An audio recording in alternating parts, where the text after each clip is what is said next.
ಧರ್ಮಸ್ಥಳ ಪ್ರಕರಣಕ್ಕೆ ಹೊಸ ತಿರು. ಚೆನ್ನಯ್ಯ ಬುರುಡೆ ದೆಹಲಿ ವಿಐಎ ಮಂಗಳೂರು. ಚಿನ್ನಯ್ಯ ದೂರು ನೀಡೋದಕ್ಕೆ ಮುನ್ನ ದೆಹಲಿಗೆ ಹೋಗಿದ್ದು ನಿಜ.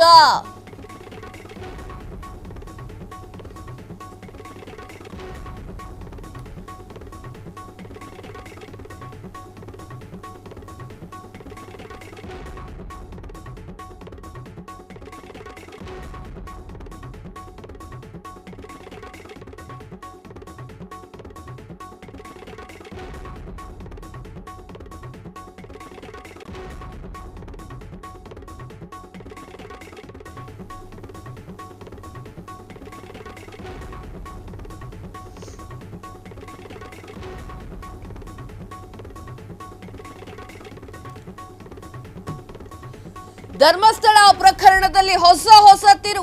ಚಿನ್ನಯ್ಯ ಬುರುಡೆ ದೆಹಲಿ ವಯಾ ಮಂಗಳೂರು.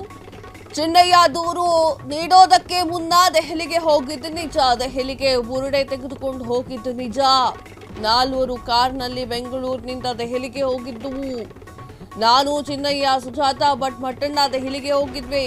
ದೆಹಲಿಯಲ್ಲಿ ಕೆಲಸವನ್ನ ಮುಗಿಸಿ ಮಂಗಳೂರಿಗೆ ಬುರುಡೆಯನ್ನ ತಂದಿದ್ದೆವು. ಅಸಲಿ ಸತ್ಯವನ್ನ ಒಪ್ಪಿಕೊಂಡಿರುವಂತಹ 2ನೇ ಸಾಕ್ಷಿದಾರ ಜಯಂತ್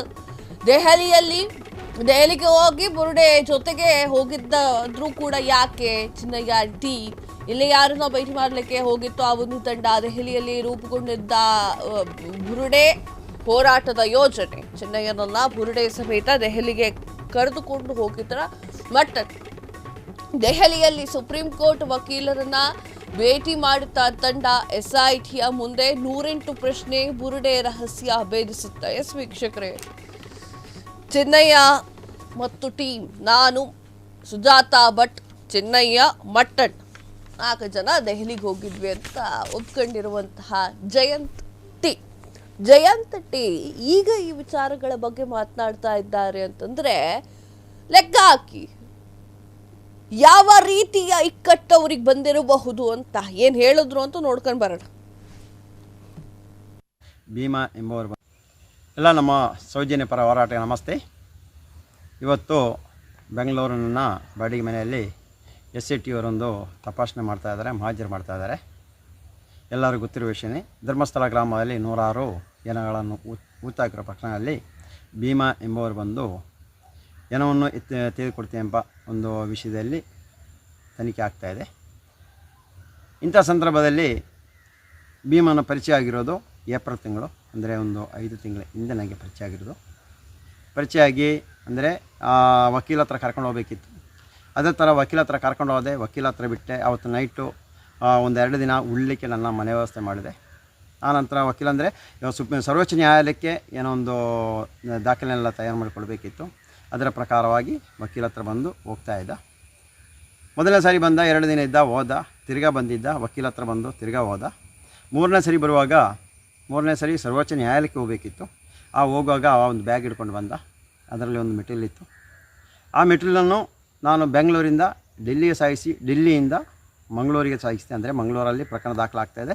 ಆವಾಗ ಮಂಗಳೂರಲ್ಲಿ SP ಆಫೀಸಿಗೆ SP ತೋರಿಸಬೇಕು ಎಂಬ ಉದ್ದೇಶದಿಂದ ಆ ಮೆಟೀರಿಯಲನ್ನು ಮಂಗಳೂರಿಗೆ ತಂದಿದ್ದೆ. ಈ ಒಂದು ಪ್ರಕರಣದಲ್ಲಿ ನನ್ನ ಮನೆಯಲ್ಲಿ 2 ಉಳಿದುದಕ್ಕೂ ಆ ಮೆಟೀರಿಯಲ್ ತಂದು ಆ ಡೆಲ್ಲಿಗೆ ಹೋಗಿ ಮಂಗಳೂರಿಗೆ ಬಂದದಕ್ಕೆ ಇವತ್ತು ಒಂದು SIT ತನಿಖೆ ಆಗ್ತಾಯಿದೆ.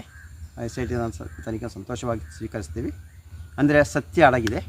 ಯಾವುದೇ ಕಾರಣಕ್ಕೂ ದೇವಸ್ಥಾನ ತ್ಯಾಜ್ಯವಾದ ಮಾಡಲಿಕ್ಕೆ ಇನ್ನೊಬ್ಬರ ವ್ಯಕ್ತಿ ವಿರುದ್ಧ ಅಲ್ಲ. ಆದರೆ ಅತ್ಯಾಚಾರಿಗಳು, ಕೊಲೆಗಡುಕರು, ಭೂಕಬಳಿಕೆ ಇಂಥ ದೇಶದ್ರೋಹಿ ಕೃತ್ಯ ಮಾಡುವಂಥ ಅವರ ವಿರುದ್ಧವಾಗಿ ನಮ್ಮ ಹೋರಾಟ ಆಗಿರುತ್ತದೆ. ಅದಕ್ಕೆ ನಮ್ಮ ಮಾಧ್ಯಮವರಿಗೆ ಒಂದು ವಿನಂತಿ, ನೋಡಿ ಸತ್ಯ ಇದೆ, ಸತ್ಯ ಮೇಲೆ ದೊಡ್ಡ ಬಂಡೆ ಇಟ್ಟಿದ್ದೀವಿ. ಅದರ ಮೇಲೆ ನಿಂತು ಯಾರೂ ತುಳಿಬೇಡಿ, ಎಲ್ಲರೂ ಸೇರಿ ಆ ಸತ್ಯವನ್ನು ಹೊರಗೆ ತರುವ ಕೆಲಸ ಮಾಡೋಣ ಎಂದು ಈ ಮೂಲಕ ಕೇಳ್ತಾ ಇದ್ದೀವಿ. ಇವಾಗ ನಾವು ಡೆಲ್ಲಿಗೆ ಹೋಗಿ ತಂದಿದ್ದೀವಿ. ಹೌದು, ಅದರ ತನಿಖೆ ಕಾನೂನು ಪ್ರಕಾರ ನಡೀತಿದೆ. ಅದಕ್ಕೆಲ್ಲ ಸಹಕರಿಸ್ತೀವಿ. ನಾನು ಯಾವುದೇ ರೀತಿಯಲ್ಲಿ ಓಡಿ ಹೋಗಿಲ್ಲ. ನಾನು ಬೆಳ್ತಂಗಡಿಯಲ್ಲಿದ್ದೇನೆ. ಆದಷ್ಟು ಬೇಗ ನಾನು ಬೆಳ್ತಂಗಡಿ ಠಾಣೆ ಹತ್ರ ಹೋಗಬೇಕು.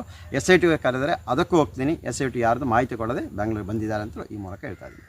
ಕ್ಷಣದ ಸುದ್ದಿಗಳಿಗಾಗಿ ಫ್ರೀಡಂ ಟಿವಿ ಸಬ್ಸ್ಕ್ರೈಬ್ ಮಾಡಿ, ಲೈಕ್ ಮಾಡಿ ಹಾಗೂ ಫಾಲೋ ಮಾಡಿ. ಹೊಸ ಸುದ್ದಿಗಳ ನೋಟಿಫಿಕೇಶನ್ಗಾಗಿ ಬೆಲ್ ಐಕಾನ್ ಮೇಲೆ ಕ್ಲಿಕ್ ಮಾಡಿ.